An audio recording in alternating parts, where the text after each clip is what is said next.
دیکھیے معاشرے کے اندر جو رخنے پیدا ہو جاتے ہیں، جو خرابیاں پیدا ہوتی ہیں، ان کے دو بڑے بڑے اسباب کو یہاں پر واضح کیا گیا ہے۔ ایک افواہوں پر عمل کرنا، افواہ پھیل گئی، بغیر اس کی تحقیق کیے کوئی اقدام کر دیا، کسی نے آ کر اڑا دیا کہ فلاں قبیلہ جو ہے اس کا لشکر آ رہا ہے حملے کے لیے۔ اب یہاں سے جو پہلے سے لوگ تیار ہو کر گئے اور وہ ابھی اپنے گھروں ہی میں تھے کہ ان پر جا کر پڑ گئے، اور ان کے اوپر جو ہے چونکہ وہ خبر تھی کہ وہ تیاریاں کر رہے ہیں اور وہ تمہارے اوپر حملہ کرنے والے ہیں، لہٰذا وہ پری ایمپٹیو اٹیک جو ہے، جو آج کل بش صاحب کی زبان پر بہت زیادہ لفظ ہے کہ ہم تو پری ایمپشن جو ہے وہ کریں گے، ہمارا حق ہے، تو وہ پری ایمپٹیو اٹیک کر دیا گیا۔ بعد میں معلوم ہوا کہ وہ تو خبر ہی غلط تھی، تو ظاہر بات ہے کہ اس پر یقیناً جو ہے وہ پشیمانی ہوئی کہ ہم نے ایک ایسا اقدام کیا کہ جو ایک غلط خبر پر مبنی تھا۔ اور اس کو یوں سمجھیے کہ اس معاشرے میں اس کے امکانات بہت تھے۔ جو لوگ ایمان لے آئے تھے اور جن میں ابھی ایمان پورے طور پر راسخ نہیں ہوا تھا، ان میں سے وہ لوگ بھی تو تھے نا جن کی پرانی قبائلی دشمنیاں تھیں۔ اب ایک شخص کا خیال ہے کہ میں اپنے اس دشمن قبیلے سے کوئی جو ہے انتقام لینے کی صورت پیدا کروں، اس نے خبر اڑا دی کہ فلاں قبیلہ جو ہے وہ تیاری کر رہا ہے مسلمانوں تمہارے اوپر حملہ کرنے کی، لہذا پیشتر اس کے کہ وہ اقدام کرے تم جاؤ،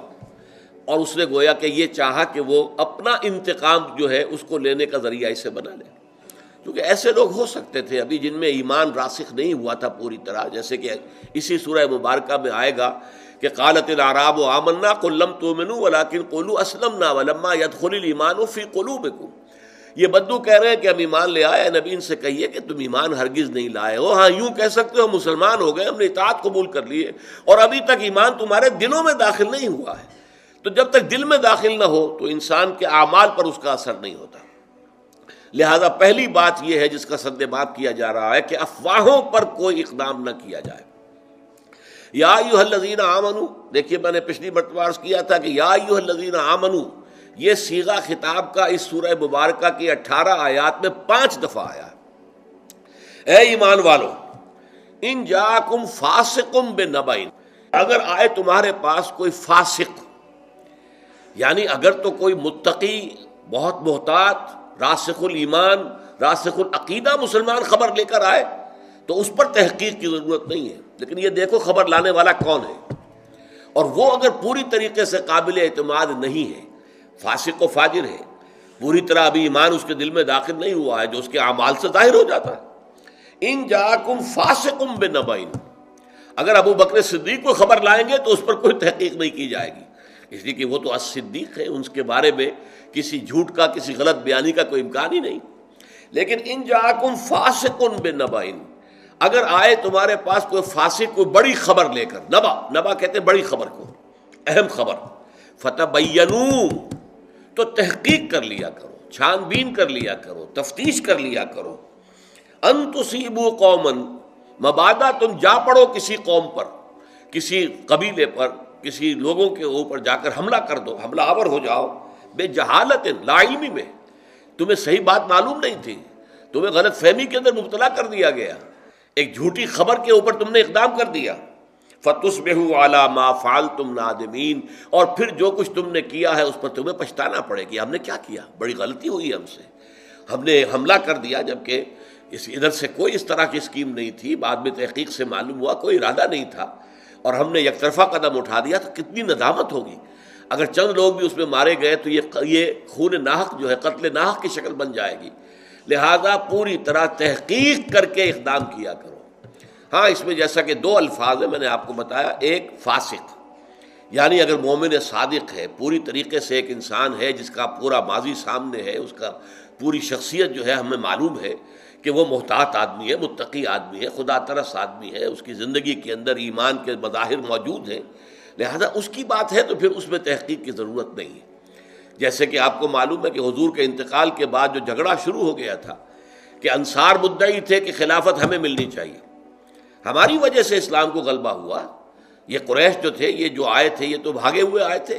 اور وہاں سے مکے سے ان کو نکلنا پڑا تھا، ہم نے مدد کی تھی تو اس سے اسلام کا جھنڈا بلند ہوا۔ اب یہ صورتحال کس قدر آپ سمجھیے کہ سینسٹیو ایشو تھا، کس قدر سینسٹیو ایشو تھا، لیکن یہ ہے کہ ایک حدیث صرف بیان کی ہے حضرت ابو بکر صدیق نے ثقیفہ بنی سعدہ میں آ کر کہ حضور نے فرمایا ہے الائمۃ من قریش، امام قریش میں سے ہوں گے، بس بات ختم۔ کسی نے یہ بھی نہیں پوچھا کہ اے ابو بکر آپ جو کہہ رہے ہیں کوئی اور گواہ ہے آپ کا، یہ حدیث آپ کہہ رہے ہیں تو کوئی اور بھی ہے جس نے یہ حدیث سنی ہو؟ کچھ نے نہیں پوچھا، کیونکہ کہنے والا کون تھا؟ ابو بکر صدیق تھا رضی اللہ تعالی عنہ، جس کی شخصیت ہر شک و شبہ سے بالا تر تھی۔ تو اگر تو معاملہ ایسا ہے تو ٹھیک ہے، لیکن اگر یہ کہ کوئی شخص جو ہے مشتبہ قسم کا آدمی ہے، اس کی سیرت و کردار پوری طرح قابل اعتماد نہیں ہے، اور وہ بہت بڑی خبر لے کر آ گیا ہے، تو اس پر اقدام نہ ہو۔ اور پھر اس میں بھی نبا ان کا لفظ ہے، بڑا چھوٹی موٹی کوئی بات کسی نے بیان کی ہے، چلیے کوئی بات نہیں، لیکن ایسی بڑی خبر فلاں قبیلے والے تم پر حملے کی تیاریاں کر رہے ہیں، تو اس میں تحقیق کے بغیر کوئی اقدام کرنا درست نہیں ہے۔ اس میں یہاں تک فرمایا، حضور کی ایک حدیث بڑی پیاری ہے، کفا بالمرء کذبا ان یحدث بکل ما سمع، کسی شخص کے جھوٹے ہونے کے لیے یہ کافی ہے کہ جو بات سنے وہ بیان کر دے۔ کان میں ایک بات آئی اور زبان سے آگے نکل گئی، یہ غلط ہے، یہ بھی ایک جھوٹ کی علامت ہے۔ جو بات سنی ہے پہلے تحقیق کرو، دماغ میں لے کر جاؤ اسے، اور تحقیق کرو، تفتیش کرو، تبیین کرو۔ اگر وہ بات صحیح ہو تو تمہاری زبان سے نکلنی چاہیے، ورنہ اگر وہ بات جھوٹی تھی تو اس جھوٹ کے پھیلانے میں تم بھی شریک ہو گئے۔ جھوٹ جو ہے وہ مزید آگے جا رہا ہے تمہارے ذریعے سے، لہذا یہ بھی ایک قسم کا جھوٹ ہے، حالانکہ آپ نے جھوٹ بولنے کا ارادہ نہیں کیا ہے، آپ کی نیت جھوٹ بولنے کی نہیں ہے۔ بھئی میں نے یہ سنا ہے، بھئی یہ سنا ہے، اور اسی بنیاد کے اوپر آگے آپ بیان کر رہے ہیں، تو اس سے تو ظاہر بات ہے کہ اگر وہ جھوٹی ہے خبر تو گویا آپ ذریعہ بن رہے ہیں اس کے آگے پھیلانے کا۔ لہذا اس کے اوپر یہاں تک اس کو یعنی روکنے کے لیے انداز یہ اختیار کیا گیا کہ یہ بھی جھوٹ ہے۔ کفا بالمرء کذبا، کسی شخص کے جھوٹے ہونے کے لیے یہ بات کفایت کرتی ہے، ان یحدث بکل ما سمع، کہ وہ بیان کر دے ہر وہ شے جو اس نے سنی ہو، یعنی اس میں تحقیق اور تفتیش سے کام نہ لے۔